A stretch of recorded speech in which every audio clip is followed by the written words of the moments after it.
Prepare. Warn them. Stand. They say some dreams come from your mind, but some, they come from somewhere else. I used to think I'd know the difference. Turns out you don't. Not until it's too late to forget what you saw. And once you hear the kind of warning I heard, you can't ever go back to sleep the same way again. It changed my life. And now I know I have to tell it. Because what I saw and heard, it wasn't just for me. It's for all of us. And friend, you need to hear it before it's too late. You ever get that feeling like the ground under you is shifting, but nobody else seems to notice? That's been me lately. Name's Rick Dawson. I'm 62, born and raised right here in Montrose, Colorado, the kind of place where everybody knows your truck better than your name. I worked construction most my life, raised 3 kids, buried a good woman I didn't deserve, and now, well, it's just me and Casey, my mutt, trying to figure out how to live with the quiet. Most mornings I park myself at Jenny's Diner, drink bad coffee, and listen to the old boys jaw about how the world's gone sideways. And they ain't wrong. Something's been coming apart at the seams for a while now. You can feel it, like a cold wind sneaking under the door. Churches closing, kids with that glassy look in their eyes, good folks afraid to say what's right because somebody might call them names. Some days it's enough to make a man want to turn off the news, pack up a camper and disappear into the mountains. But running don't fix what's broke. I wasn't looking for anything special that day. Wasn't expecting God to tap me on the shoulder, that's for sure. Just another afternoon, just another headline on the radio. They said it kind of casual, almost like it didn't matter. Pope Francis has passed away. I ain't Catholic, never have been, but when I heard it, I felt something drop inside me, like a door closed somewhere I couldn't see. And that night, well, that night changed everything. Because it turns out, death don't always mean silence. Sometimes it's just the beginning of what needs to be said. I tried to shake it off, told myself it was just the news getting under my skin. Maybe too much coffee. Maybe not enough. But as the day bled into night, that feeling, that something's wrong feeling, only got worse. It settled heavy in the pit of my stomach, like the calm before a storm. You can smell, but can't see yet. Even Casey, my old mutt, wasn't himself. Usually, he'd be snoring loud enough to rattle the windows by sundown. But that night, he just paced, back and forth, whining low in his throat, like he was trying to warn me about something he couldn't explain. I turned off the TV, couldn't stand the noise, and went out onto the porch. Just sat there in the cold with a blanket over my knees, staring up at the stars. But even the sky felt different. Darker. Farther away somehow, like the lights were pulling back from the world. And I thought about that headline again. Pope Francis has passed away. It shouldn't have rattled me like it did.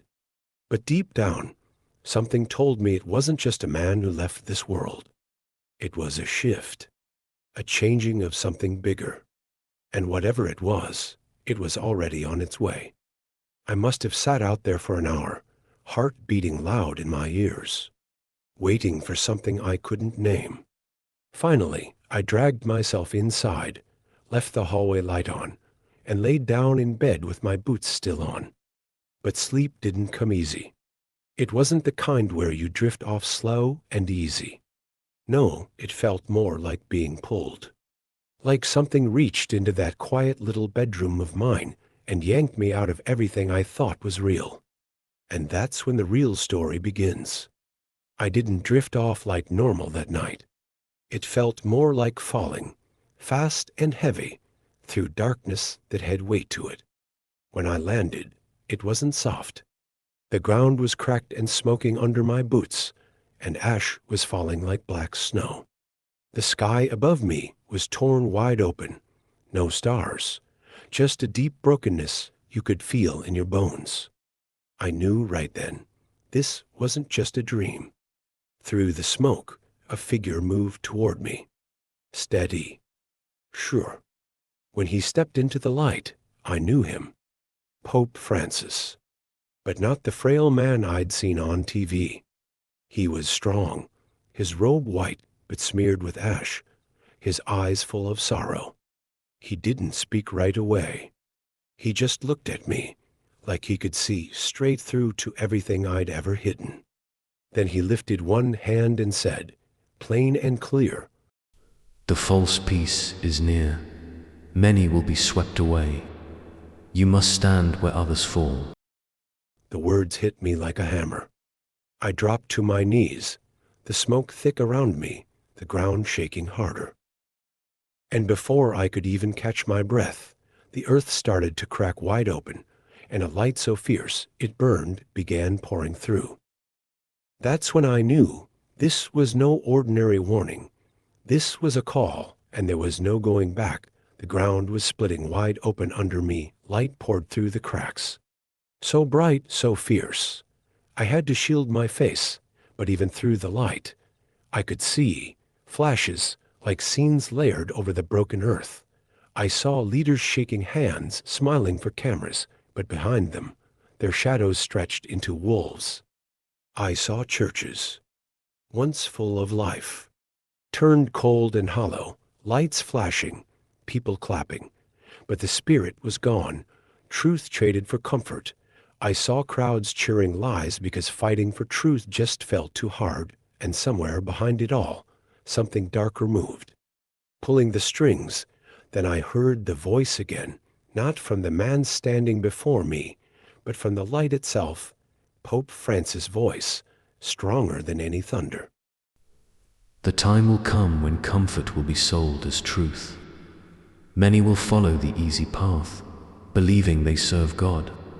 But the true church will be small, bruised, and hated, and it will shine brighter than gold in the fire." The words hit like a hammer blow to the chest. I dropped flat onto the broken ground, tears burning hot down my face. I wasn't worthy to be hearing this, wasn't ready, but somehow, deep inside, past the fear, past the shame, a tiny spark lit up. Hope, real hope, the kind that no lie, no fake peace could ever steal. The light around me started pulling back, slow, like the end of a storm, and just before it was gone completely, I heard one last whisper, closer than breath. "Prepare, warn them, stand." When I woke up, it didn't feel like any dream I'd ever had before. The air in the room was heavy, like the whole house was holding its breath. I sat on the edge of the bed, staring out into the dark, trying to steady my heart. The clock said 3 in the morning, but time didn't seem to matter much anymore. The only thing that mattered were those words I couldn't shake. Prepare. Warn them.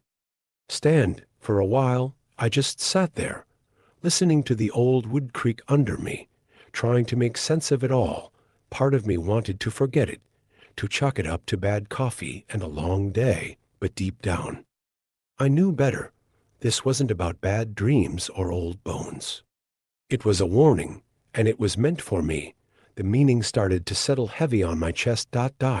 It wasn't about politics or wars. It was about people letting go of the truth because the lies were easier to hold. It was about a false peace that would sweep through, soft and slow, until there wasn't much left standing except for the ones who held on to Jesus like their lives depended on it, because they would.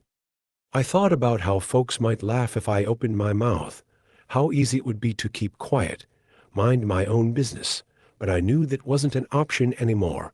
I pulled on my boots, the old leather stiff in the cold, and stood by the door.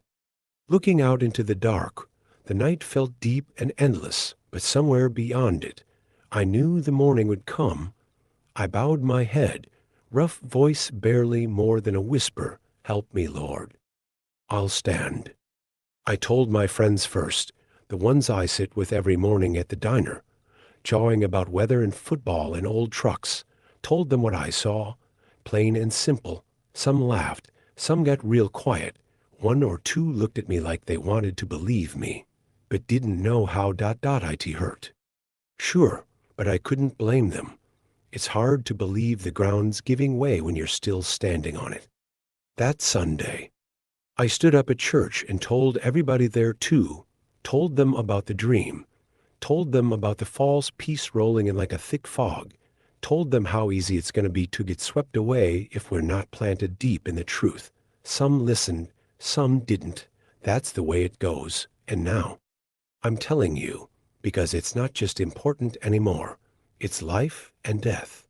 If there's ever been a time to seek the truth, it's now. If there's ever been a time to get yourself back in church, it's now. If there's ever been a time to believe in God with everything you've got, it's right now, because real soon, friend, the lines are going to get drawn, and only those who are standing on the truth are going to keep their soul. The rest, the ones who chase the easy road, the ones who trade truth for comfort, they're going to lose more than they know. They won't just lose their way, they'll lose their face, their heart, their very soul, and hell's waiting to catch what's left. This isn't fear talking. It's love, and it's the truth. Hold on to Jesus. Hold on like your life depends on it, because it does, and when the fire gets hotter, and it will, you're gonna want to be found still standing, not swept away. If you felt something while you listened, if you see what's happening in the world too, I just want to tell you this. Get right with God today, not tomorrow. And if you've got something burning in your heart, something you've seen, something you know, put it in the comments. Share what's on your mind. It's time we stop being silent.